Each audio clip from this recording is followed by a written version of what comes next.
مدت که شما رئیس هیئت مدیره باشگاه پیروزی بودین گفتیم مثلا فلان بازیکن رو بگیرن یا فلان مربی رو بگیرن، شما پولش رو میدین اما یه دفعه مثلا ول کردین و رفتین پولا مونده، اینا صحت داره؟ مثلا کی اسمشو ببرید؟ مثلا آقای وینگادا یا آقای علی کریمی. آقای علی کریمی رو بنده مبلغ $300,000 همون روزی که با ایشون قرارداد بستیم ظرف چند ساعت پولش از کانادا حواله شد به قطر. همون روز پولش گرفتن؟ چند ساعت، نه ظرف 24 ساعت.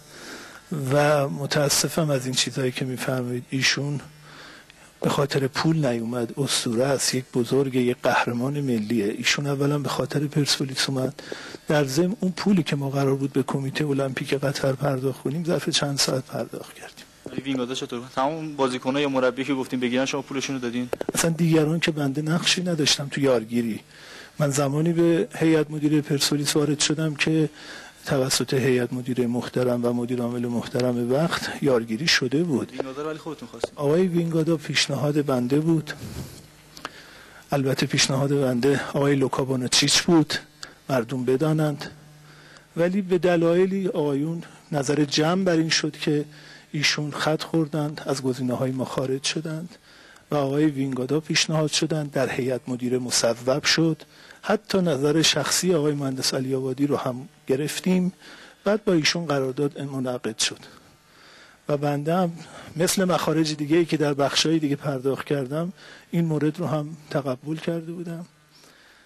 بخش اولیه قرارداد ایشون رو نقداً پرداخت کردم. ایشون هم فقط قسط دومش رو طلب کرده که خب باید قاعدتاً باشگاه پرداخت بکنه. کمک‌های ایشونی که بنده متعهد نبودم پرداخت کنم، ولی کمک‌های ایشون هم بنده پرداخت کردم. حالا اگه قراره مثلا قسط بعد من بدم، اون پیش قسط آقایون کمک‌ها رو بذاری جای این. آقای هدایتی در خیلی مواقعی که باشگاه پیروزی لنگ بود به صورت قرضه پول‌هایی داده پس گرفته و یه مقداری هم کمک کرده. پولی از باشگاه پرسپولیس پس گرفتین؟ ببینید عزیزم، کمک‌های بنده ناقابل و ناچیز بوده. چقدر بوده این کمکاتون؟ اینها به من رسما اعلان کردن، تایید کردن که آقا 46 میلیارد و 730 میلیون و 919,815 ریال به ریال خوندم. هدایتی به این باشگاه امسال خدمتگزار بوده، خادم بوده، پرداخت کرده. زیر این نامه هم قید کرده 21 میلیارد و 614 میلیون ریال، یعنی 2 میلیارد و 100 از 4,700 به بنده دادن. چی دادن؟ 750 میلیون تومان در صفحه 3 این هستش که 20 فقره چک به من دادن از تاریخ 30/10/1388 لغایت 30/10/1390. 615 میلیون تومانم چک هایی رو 22 فقره چک از 31/88 تا 30/12 امسال، دقیقاً آخریش 30/12 امسال به بنده چک دادن 22 فقره که 145 میلیون تومانش تا حالا برگشت خورده. اگر فرض کنیم 1,350 میلیون تومان فقط این 2 قلم میشه از اون 200 که اشاره میکنن به من دادن، در واقع یه چیزی حدود 600 تومان پس 700 تومان به من دادن که تازه تو اونم حرفه. مثلا میگن 2 فقره ماشین ما دادیم به باشگاه زیر پای آقای انصاری فرد و زیر پای آقای وینگاداست. میفرمایند چون سندش به نام خودته پس فنری به ما ندادید. میگم پس ماشینا رو برگردونید اگه ندادیم.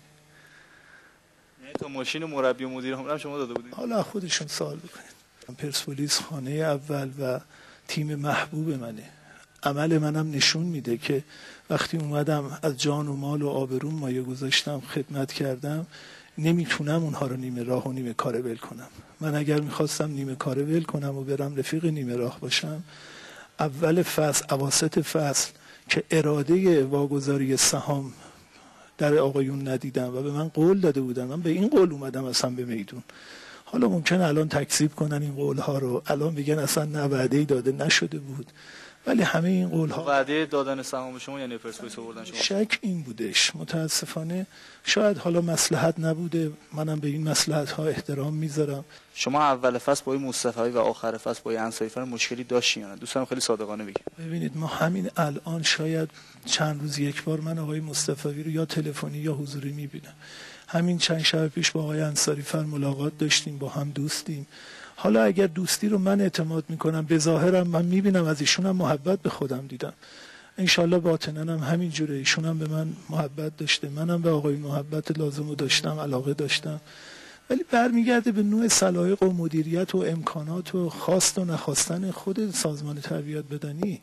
سازمان تربیت بدنی باید بدونه که چه کرده، چه شکلی میخواد عمل کنه، عملکرد خودش رو ارزیابی بکنه و سریعتر تصمیم بگیره هیئت مدیره و یا احیانا البته اگه میخواد بازسازی بکنه، تقویت بکنه.